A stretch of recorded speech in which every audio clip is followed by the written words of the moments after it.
We want to welcome you to this celebration of Earth Day from an evaluation perspective. We're going to do some backgrounding on Earth Day and the Earth Day evaluation declaration that was generated a year ago about the role of evaluation in supporting the values and criteria of equity and sustainability. And we'll have some chance to hear from you and do some Mentimeter. So I'm going to get us started a little bit.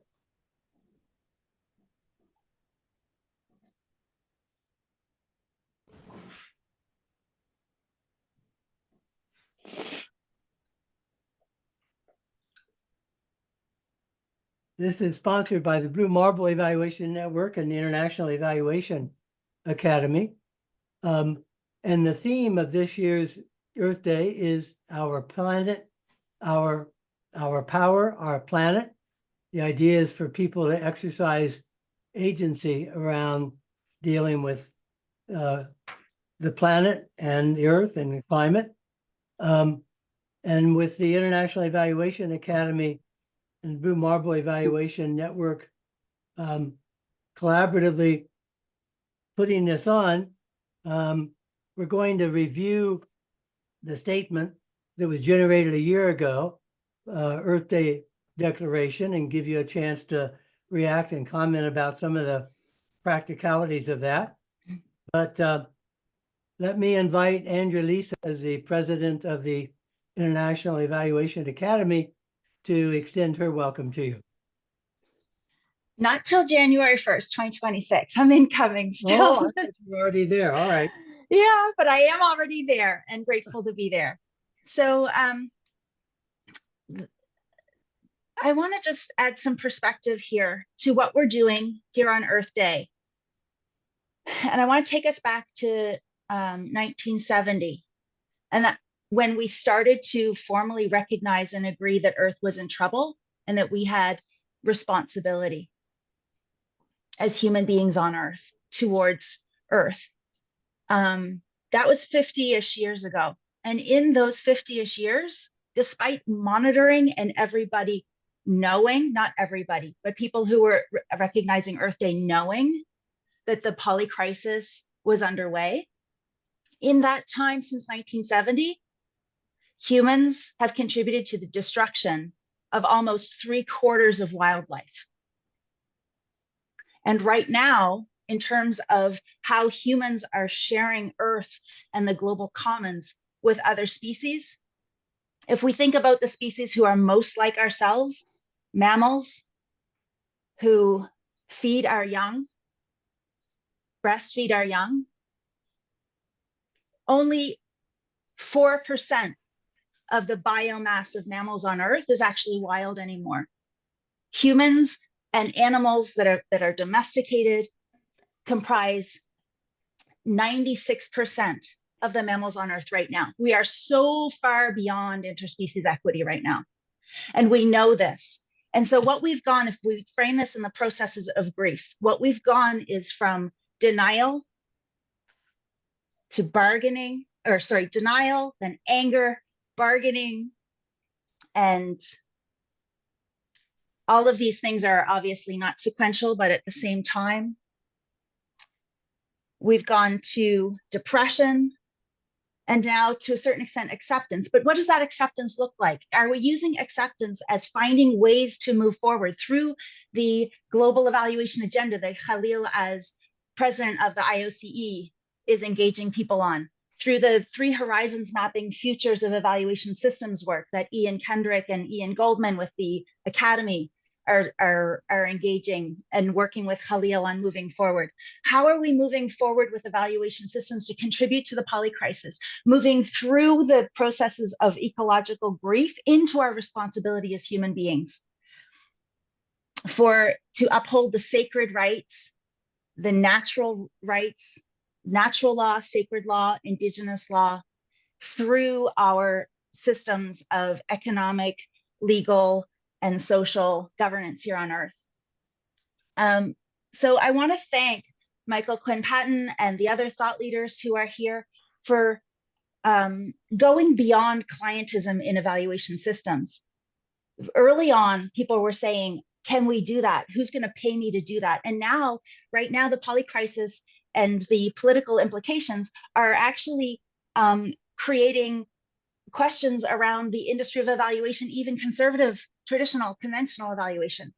So we have to actually stand up together and say, what are we willing to do with our grief so that grief is no longer love with no place to go, but we can actually say we have a place to go together.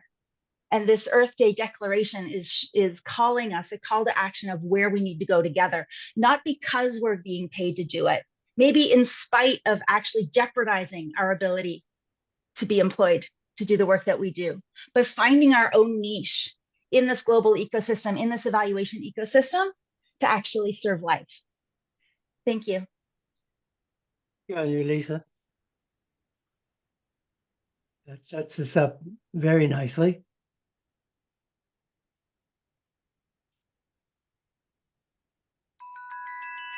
So I'm going to just invite you to take a look at the Earth as we settle into being together.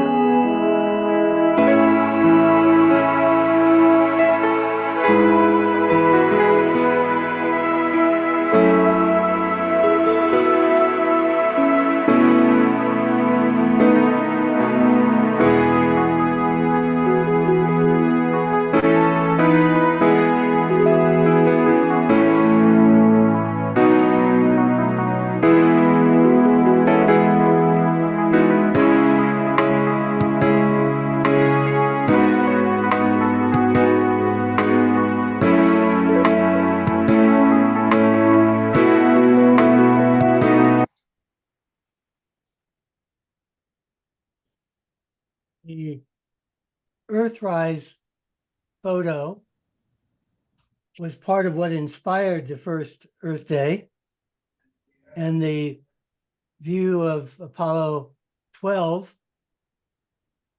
It takes 5 different views of the Earth to capture the entire planet. And these photos were created together for the first time in 2015.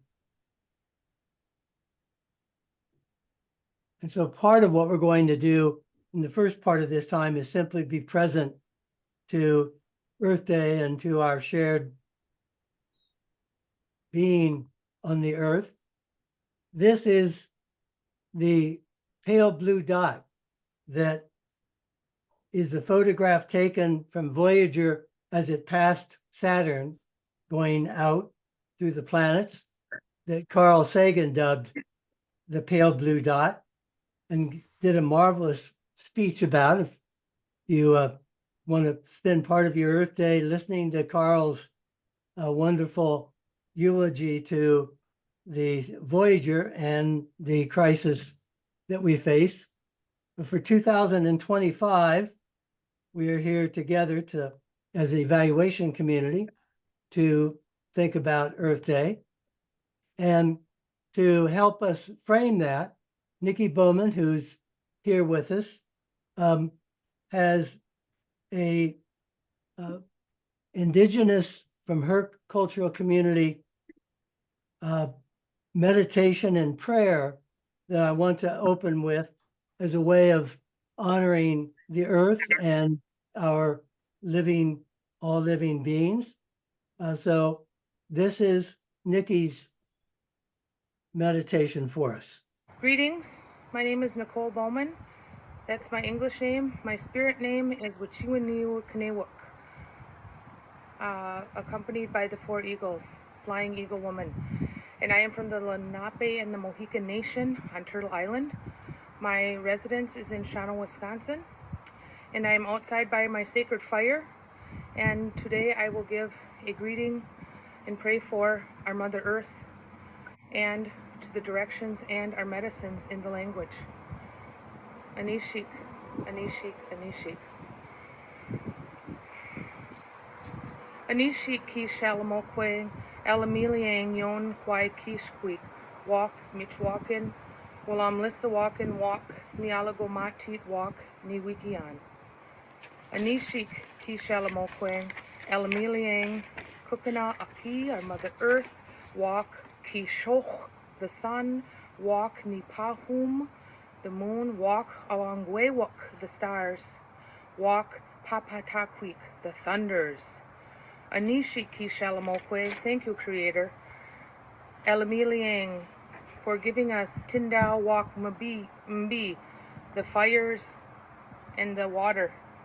Back there is our river. Asinal walk Cash Hung. Meetwalk walk Papa Walashik for the stones and the wind and the trees and the flowers. Anishik Kishalamokwe Mihaskwa walk Wicha Pikil for the grasses and the medicines. Anishik Kishalamokwe Elamiliang. Thank you, Creator, for giving us Aweya Yasuk walk Awala Shoshuk for the animals and the birds, walk Namasak, walk Akoksak for the fish and for the insects. Anishik Kishalamokwe, Elamiliang, Yon Kwai Kishkwik, Kohamina, walk Kamahomsina for the grandmothers and the grandfathers, our rocks. Kukana, walk Kokuna for our mothers and our fathers. Anishik Kishalamokwe, Elamiliang, Yon Kwai Kishkwik, walk Nicha Nina, walk Kachosimina. For our children and our friends, we thank you, Creator. Anishik Kishalamokwe, Elamiliang, Lapi Anishik Elamiliang. Thank you again, Creator, for giving me Yon Kwai Kishkwik walk, Nimu Wakanam, for my whole life and for this day. Into the 7 directions I say Anishik, Anishik, Anishik, Anishik, Anishik, Anishik, Anishik. Hey, Nikki. If you'd all make sure that you're on mute, there is some background noise coming in. So we're going to be looking at the Earth Day Evaluation Declaration, and to set some additional context for that, Andrea Lisa noted that the first Earth Day was in 1970, and it turns out that I was there. Gaylord Nelson was the senator from Wisconsin, and he instituted the first Earth Day as part of creating the University of Wisconsin's Environmental Center. It was built as a teach-in modeled after Vietnam War teach-ins that had been going on. University of Wisconsin was one of the major anti-war demonstration campuses, and they took the idea of the teach-in, which originally was just going to be at the University of Wisconsin, but other universities found out about it, and it became a national Earth Day. I was a graduate student at the University of Wisconsin at that time, and so participated in that first Earth Day. They chose April 22nd because it was spring break at the campus, and therefore it would maximize student participation. The Earth Day at that time was not yet concerned about climate change. That was not yet on the horizon. The major concern at the time was pollution of the environment. Rachel Carson's Silent Spring had become very widely read, mainly about pollution.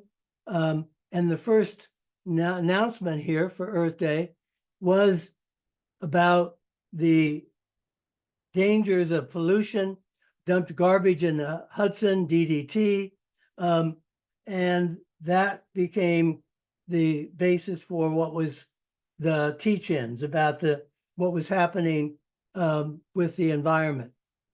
The impacts of the first Earth Day was that it led to the creation of in the US of the Environmental Protection Agency and the Endangered Species Act. Also led to the creation of the Earth flag. Once the image of the Earth from 1972 came in, he used that image, but the original image was of the Earthrise. A peace activist, John McConnell, created the Earth flag.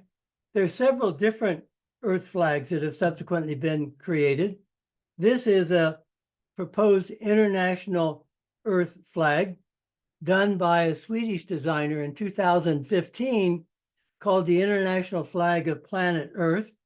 The design consists of the first stage to the flower of life, 7 joined rings, with the 6 rings drawn around the first ring, spaced exactly 1 radian apart. The shape represents the life on the planet and the connection of everything on it to everything else. The number of circles also may be seen to represent the 7 continents. The symbol is placed on a dark blue background, which represents water, the essential of the planet's life, and the oceans, which cover most of the surface of the Earth. 1990 is when the first global Earth Day occurred. It moved from a primarily US event to now a global event.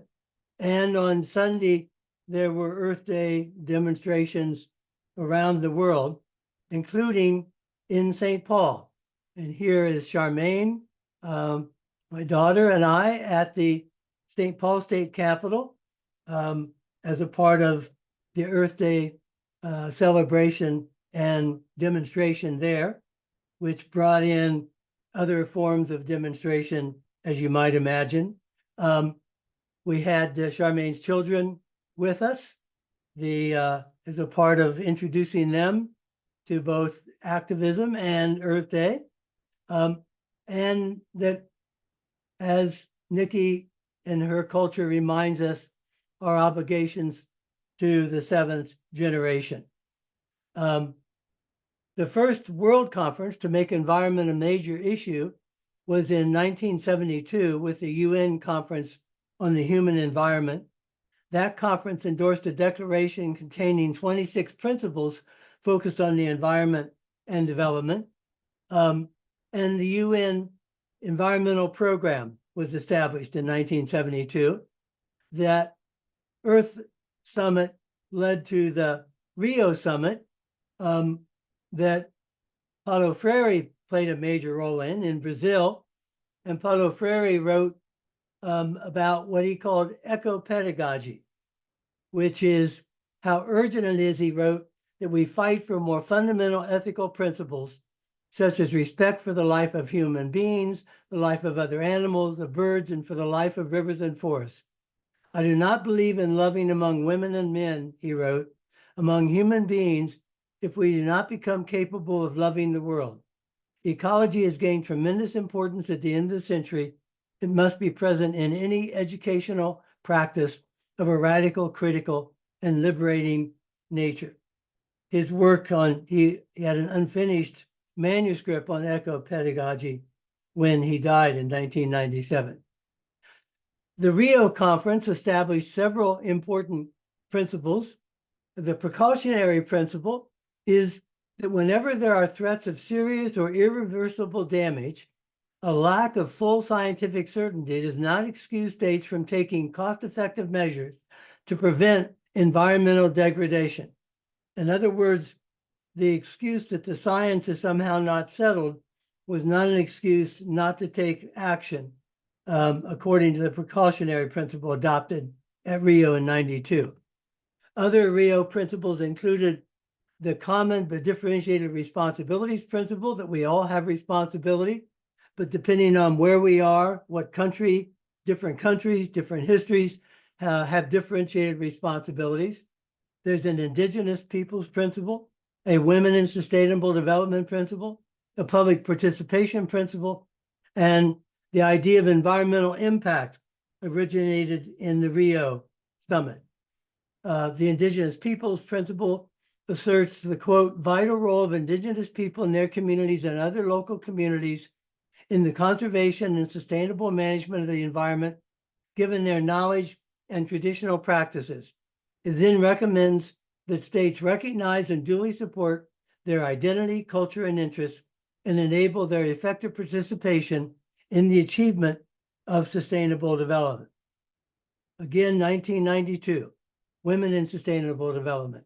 The Rio Declaration was the very first international instrument to explicitly recognize the empowerment of women and specifically their ability to effectively participate in their country's economic and social processes as an essential condition for sustainable development.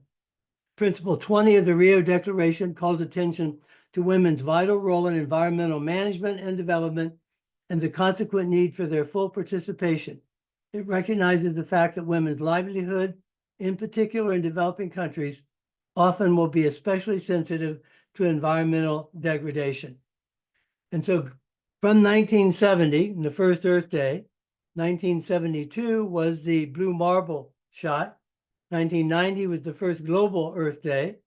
1992 was the Rio Summit. And then we began in 1995 the COP processes around climate. That really began to be in the fore by 95. The 2015 was the UN Climate Change Conference, and COP28 was 2 years ago. And we have entered in that time into what's now being called the Anthropocene, a recognition that human beings are having more impact on the environment than natural geologic processes. And we've entered into the Anthropocene, which consists of a set of interrelated crises: the climate emergency, pandemics, diseases, economic turbulence, increasing world hunger, the threat of violence and nuclear war, massive disinformation and misinformation in social media, increasing global inequities, which together are called the polycrisis. And where, from a planetary boundaries perspective, one way of measuring the extent to which the future of humanity and all life on Earth is threatened is with planetary boundaries.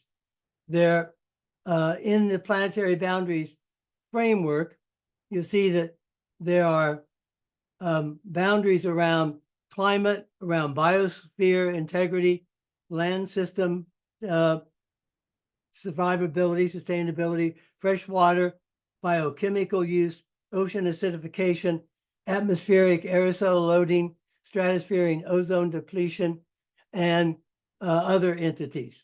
In 2009, 3 of the planetary boundaries had been passed, which means they were beyond the place of sustainability.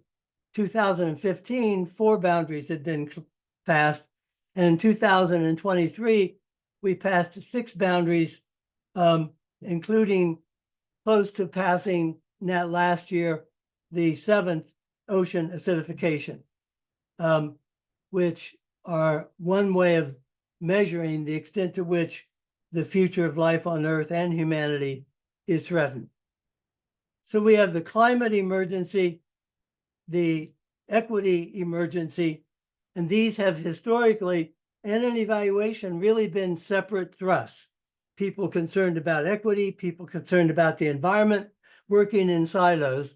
And a part of what the Earth Day Declaration, you'll see, does is call for us to break down those silos of environmental evaluation and equity evaluation and recognize that they are a combination of interactions that need to be treated more wholly.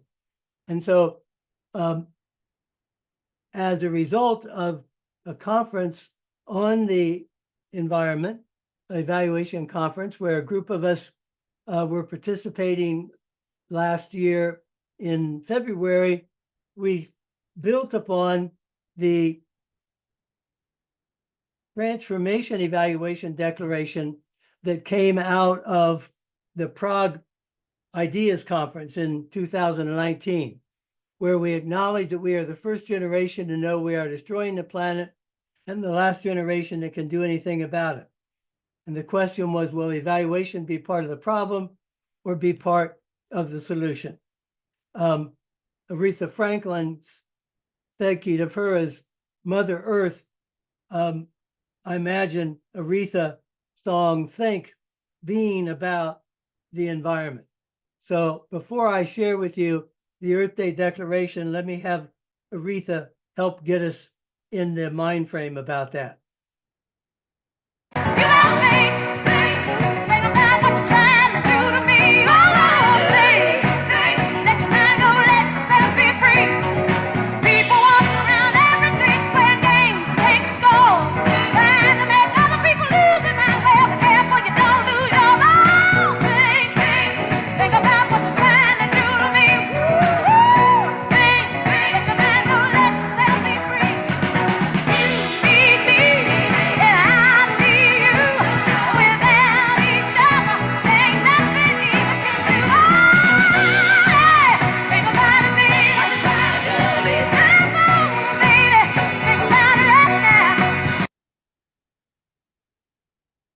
faith of Mother Earth.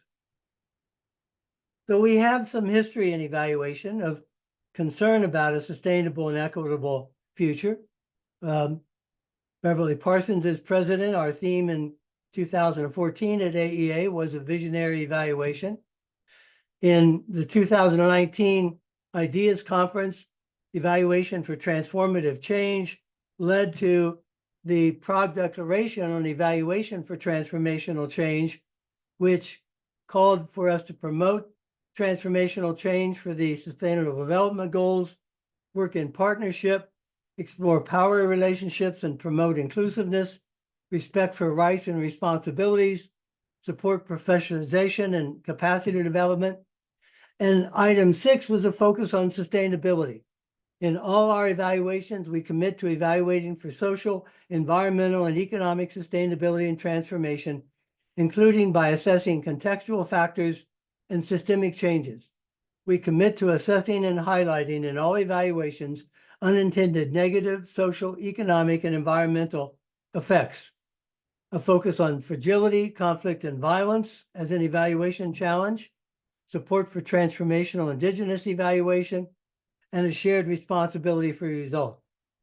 So at the environmental conference, we created an update of the Prague Manifesto, which became the Earth Day Declaration.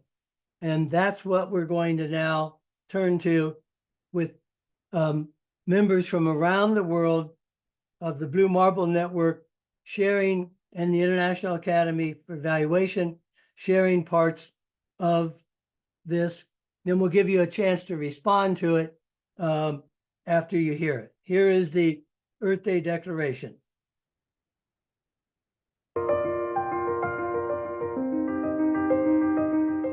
My name is Ian Goldman. I'm the president of the International Evaluation Academy. Evaluator's role. Given the overwhelming evidence that the climate emergency, loss of biodiversity, soil degradation, and pollution of water, air, and land threaten the future of humanity and all life on Earth, we commit to introducing context-specific criteria for environmental, social, and economic sustainability and regeneration into all evaluations, recognizing that these three domains are intertwined.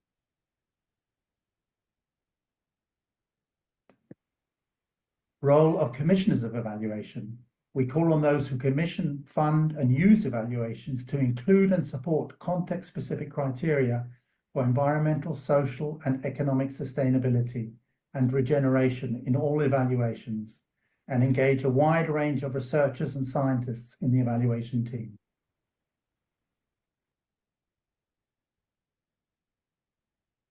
My name is Sonal Saveri from Mumbai, India. Scope.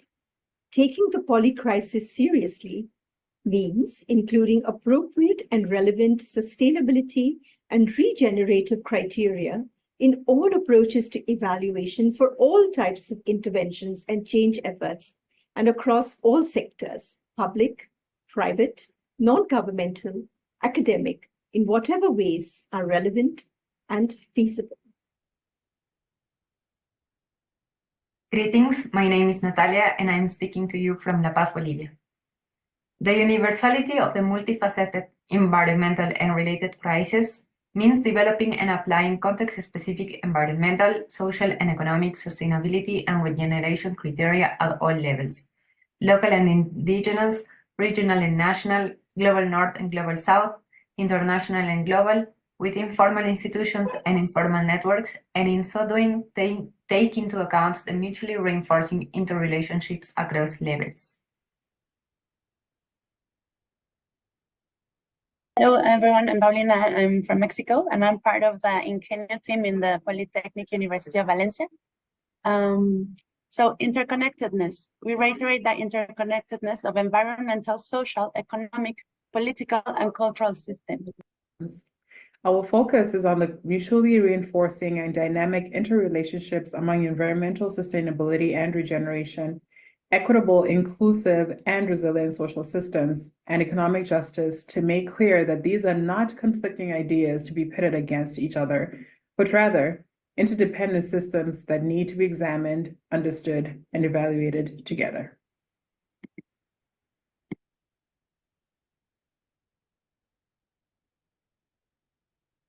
I'm Andrew Lisa Belzer, Canadian Evaluation Society National President. I'm in Halifax, Nova Scotia, which is in Mi'kma'ki, the unceded ancestral territory of the Mi'kmaq First Nation. Environmental sustainability and regeneration is based on valuing nature, humanity, and all life forms as interdependent. This leads to valuing and supporting restoration, mitigation, and adaptation initiatives to significantly reduce greenhouse gases, end pollution of air, land, and water, and restore and protect ecological biodiversity, such as restoring endangered ecosystems and degraded soils, forests, and other systems, and increase the resilience of human and natural systems.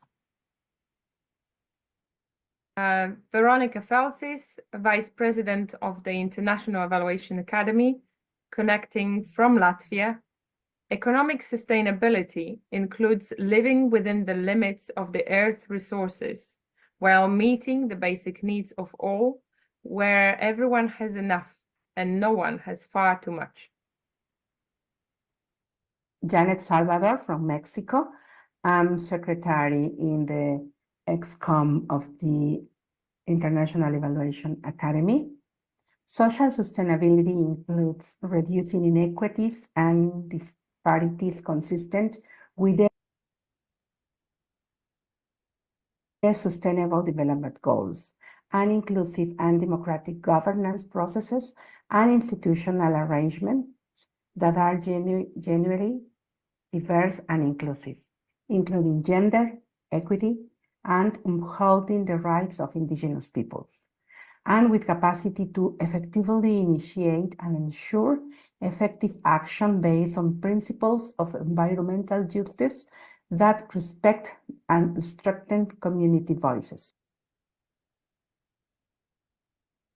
My name is Charmaine Campbell Patton, and I'm based in Minneapolis, Minnesota, Dakota land.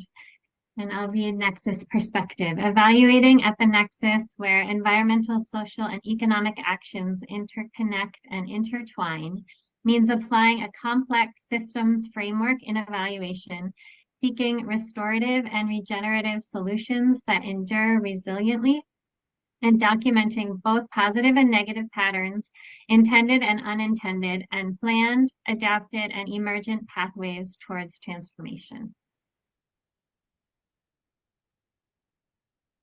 Hello, I'm Minji Jo, an evaluator from South Korea. I'm grateful to be part of the launch of the Evaluation Declaration for Earth Day. Context. Sustainability inclusive evaluations include recognition of the historical patterns of exploitation, extractions, expropriation, colonialism, oppression, human dominance over nature, and greed that have created the climate crisis. My name is Jaruna Gupta. I'm currently based in Cyprus and originally from Kenya.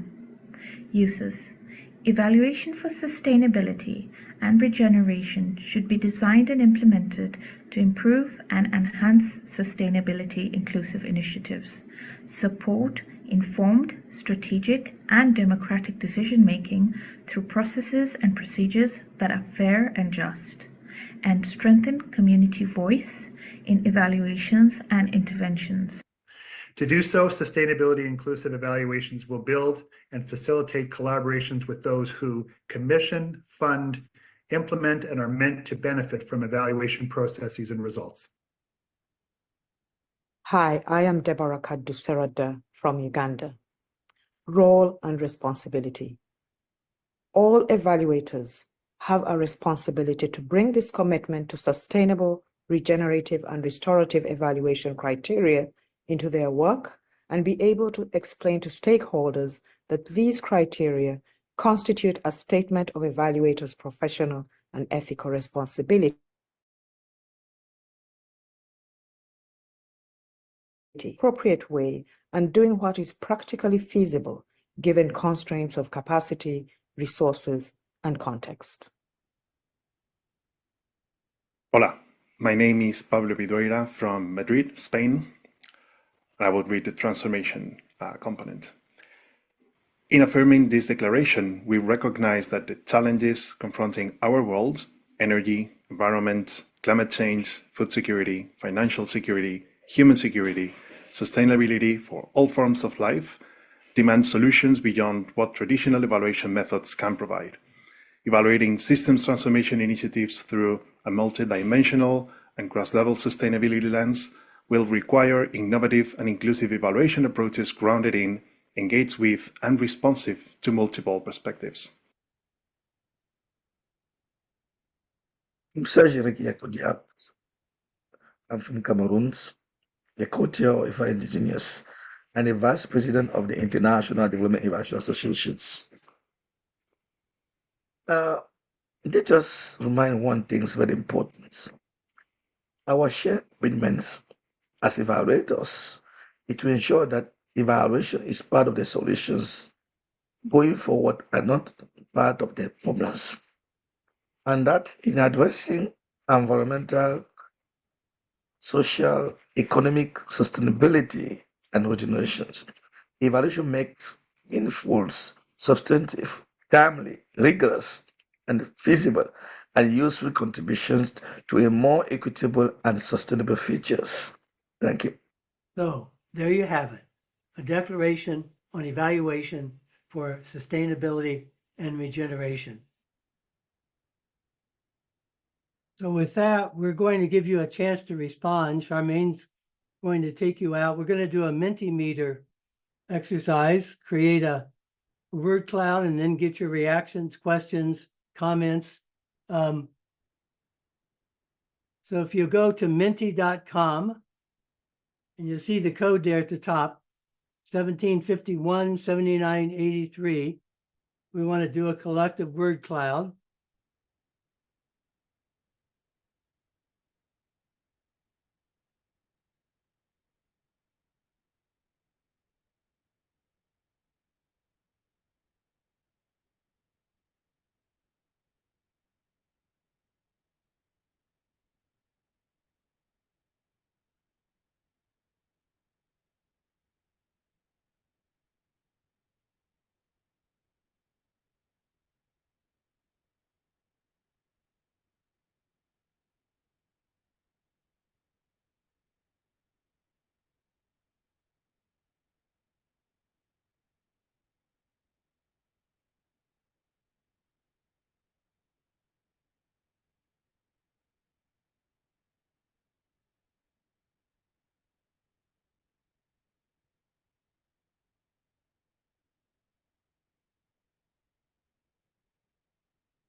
Well, to hear you, Charmaine. I wasn't speaking. Do you want me to read them? Yeah, a few, just pull. I was just reading them. Inspiring, overdue, hopeful, needed, comprehensive, intergenerational, responsible, aspirational, prescient, compelling, evaluation-centric, adaptive, essential, relevant, motivation, solidarity, resilience, actionable.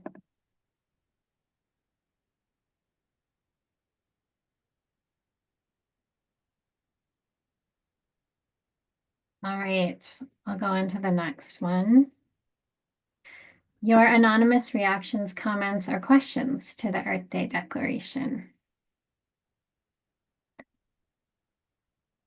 And given that it's been a year since, and I know many of you, I recognize many of the names were at the launch a year ago or have been at subsequent gatherings, whether in Rome a month ago or before that.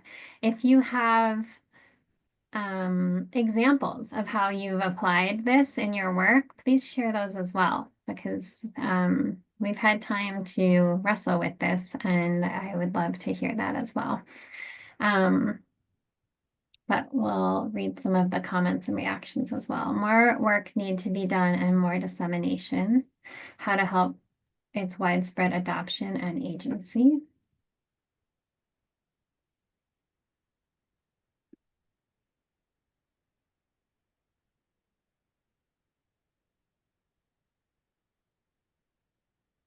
Does anyone on the call who's been part of this want to share, Michael or Andrew, Lisa or Ian or anyone, about how it has been shared? We've had a couple of these webinars. Is there anywhere else you've seen it picked up? We presented it at Ideas in Rome, as I said, about a month ago. Are there other ways you've seen it being shared or used? Beyond the declaration itself, the people who have been involved in first the Prague Declaration and then the updating of this declaration have been bringing those ideas around in their work. So these ideas are being amplified across strategic plans, across other kinds of professionalization of evaluation and standards, ethics, competencies. And so we're seeing this language being amplified and being embedded in the infrastructure for professional evaluation.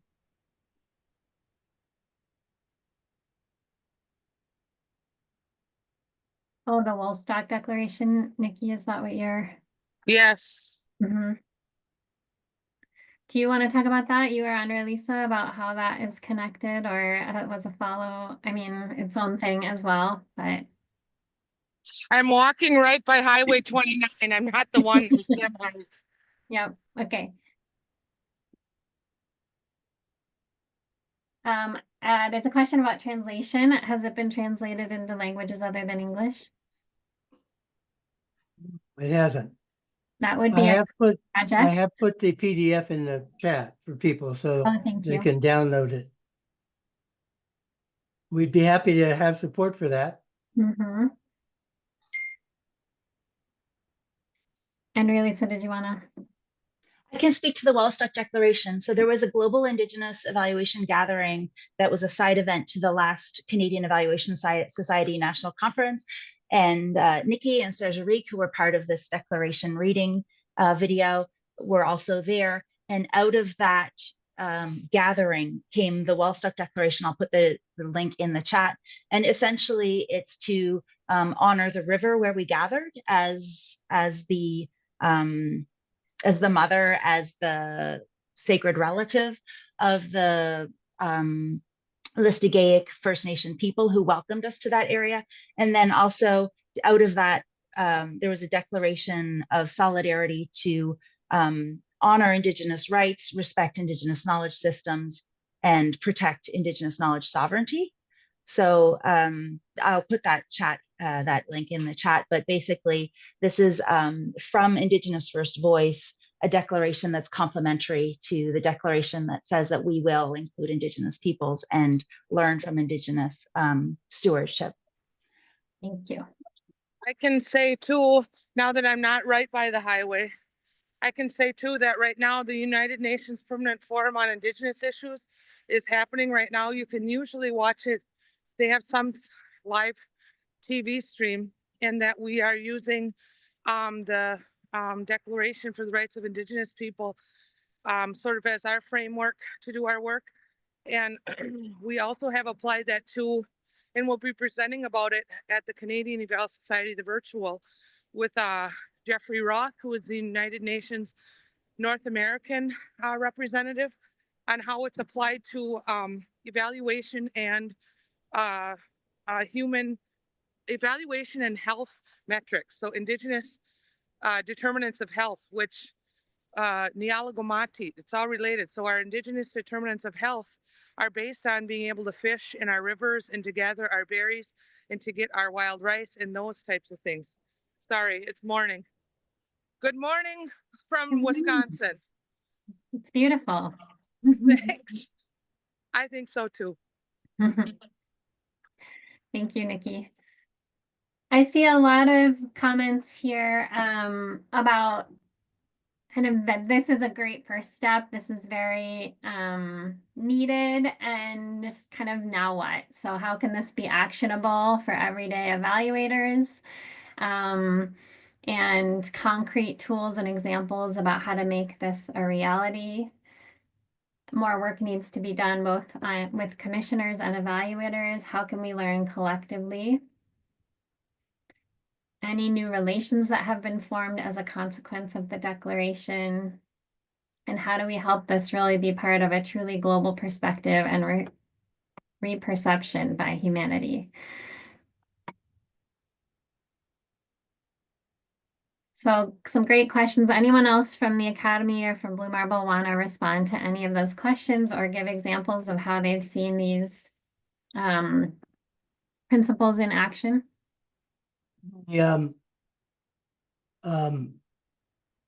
Summit for the Future evaluation is coming up.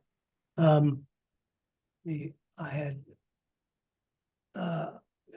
let me do it. Seeing that? No, I'm still sharing. Do you need me to stop sharing? No, you stop sharing so I can. Khalil, I'm going to invite you to tell people about the summit that's coming up. Thank you, Michael. So Yes. Khalil is the president of the International Organization for Cooperation and Evaluation and is part of the leadership for the Summit for the Future of Evaluation. And we have the summit. It will be in Colombo in Sri Lanka, 29th to 30th of May. Before that will be the conclave for the Southeast Asia Evaluation Association. And we are really glad that Michael will be with us during the summit. And there's a focus in the summit, which is collaboration between the different partners of Eval for Action, really focus about action, that we look at the future aspects of evaluation and the implication. And I think actually the declaration could be a really good reference point as well that will be used. There will be focus also on youth and AI and these topics that are very important to the future of evaluation as well. It will be partly online, is that right, Khalil?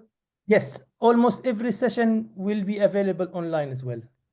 And they're trying to do something that is really more interactive, just sitting passively and listening, but that will be also announced. IUC also will help announce it on LinkedIn, so we hope many of you can participate. And to that end, there's one more Menti about the future of the earth and all living things. Your thoughts about that? Do you want to move to that, Michael, or do you want to go back to your slides? I want to go back to the slides and before doing that. Okay, sounds good. So, are you seeing my slides? Yes. All right. So we do have folks working on these issues we've talked about.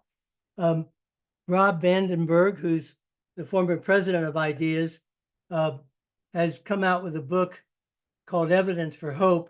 I'm going to put in the chat here in a moment the links to the interview with Rob and with Vinod Thomas, was with the Independent Evaluation Office of the World Bank. He's come out with a book on risk and resilience in the era of climate change. But we would be remiss not to acknowledge that evaluation's commitment to sustainability and equity is being challenged by misinformation, disinformation, and politics. And the United Nations mission to the United Nations in March on the resolution of the UN for Earth Day, the US response was to say Agenda 2030 and the SDGs advance a program of soft global governance that is inconsistent with U.S. sovereignty and adverse to the rights and interests of Americans. In the last U.S. election, the mandate from the American people was clear. The government of the United States must refocus on the interests of Americans. We must care first and foremost for our own. That is our moral and civic duty. President Trump also set a clear and overdue course correction on gender and climate ideology, which pervade the SDGs. The statement then concludes, put simply, globalist endeavors like Agenda 230 and the SDGs lost at the ballot box. Therefore, the United States rejects and denounces the 230 Agenda for Sustainable Development and the Sustainable Development Goals. And so that is our context 55 years after the first Earth Day, where the U.S.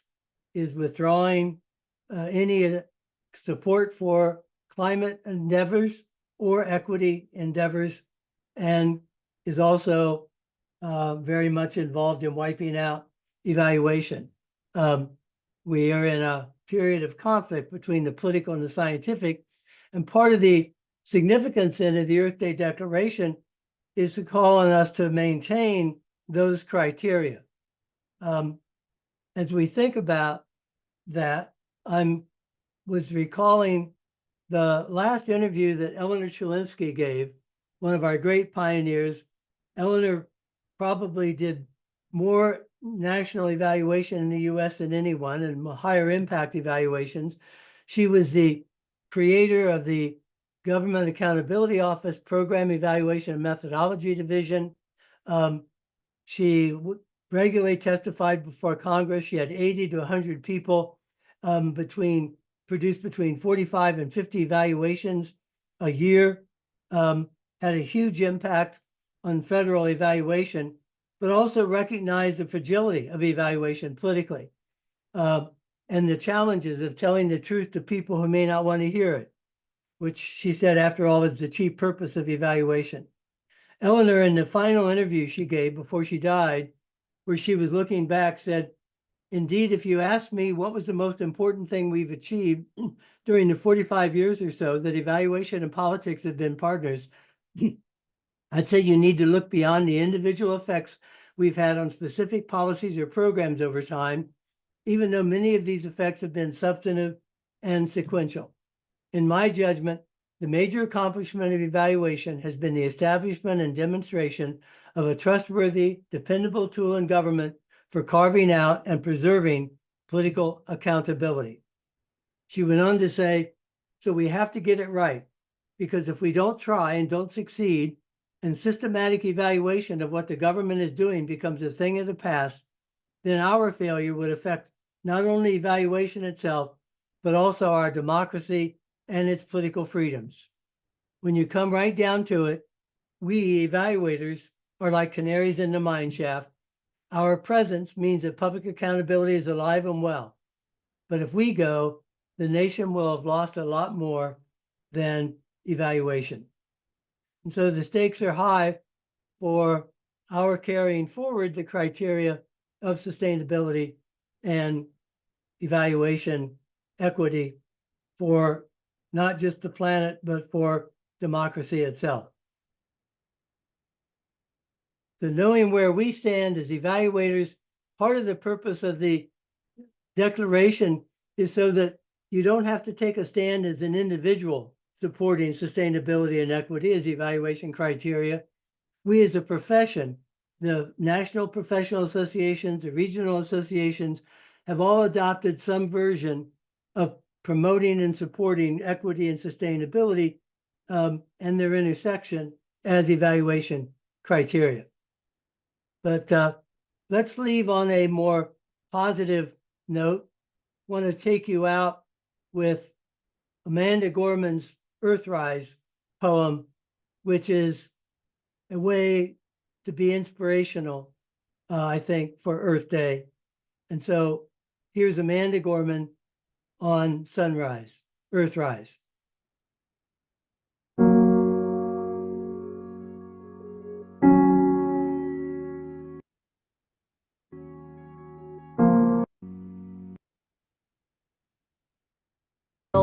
not, just as we chose to go to the moon. We know it's never too soon to choose hope. We choose to do more than cope with climate.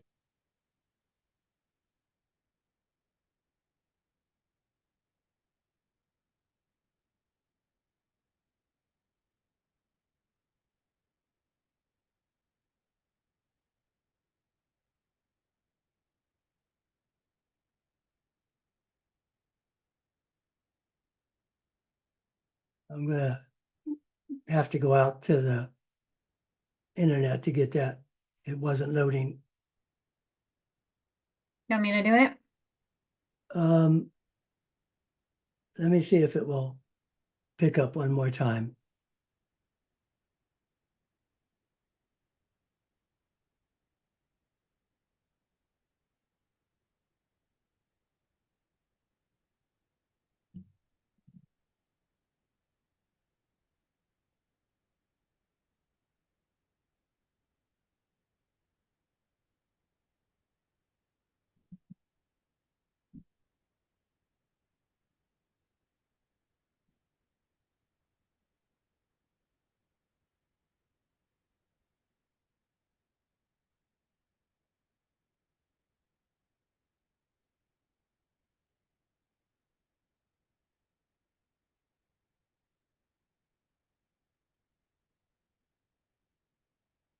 I can't get it to show full.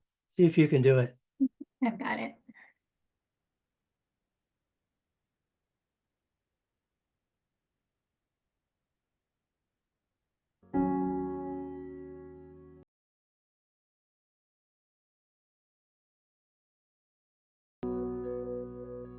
On Christmas Eve, 1968, I don't hear my astronaut volume. Bill Can you Anders hear it? snapped a photo of the Earth as Apollo 8 orbited the moon.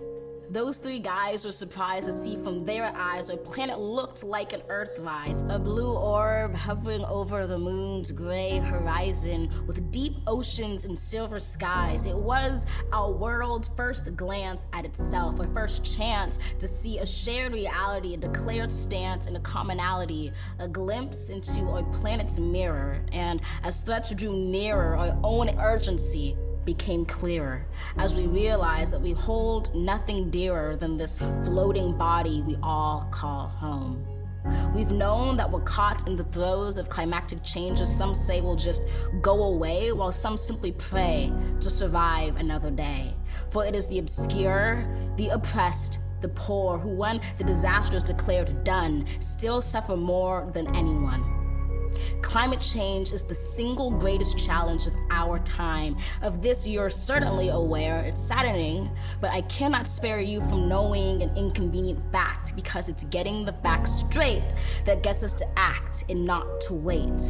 So I tell you this not to scare you, but to prepare you, to dare you to dream a different reality where, despite disparities, we all care to protect this world, this riddled blue marvel, this little true marvel, to master the verve and the nerve to see how we can serve our planet. You don't need to be a politician to make it your mission to conserve, to protect, to preserve that one and only home that is ours.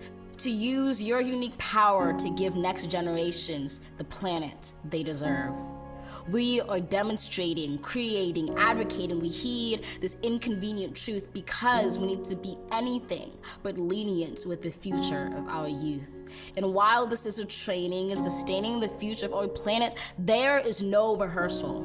The time is now, because the reversal of harm and protection of a future so universal should be anything but controversial.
planet is right in sight.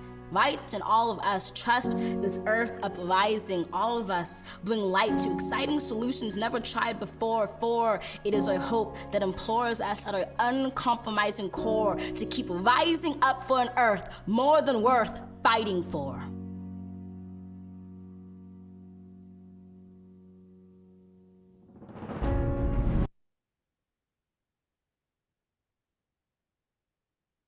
So, thank you all for joining us. We will post the recording and let you know when it's available. And celebrate Earth Day in your own way. I put some links into some YouTube videos, one on the 7 directions that you saw Nikki do her meditation and prayer on, reviews of the 2 books that I mentioned. And there's a site you can go to sign the Earth Day Declaration if you haven't done that. With that, we'll turn you loose to honor and celebrate the Earth Day in your own way. Good to see you all. Thanks for being a part of this. Thank you, Michael, and everybody. Thank you. And happy Thanks for being here. Grandparents' Day to the grandparents as well.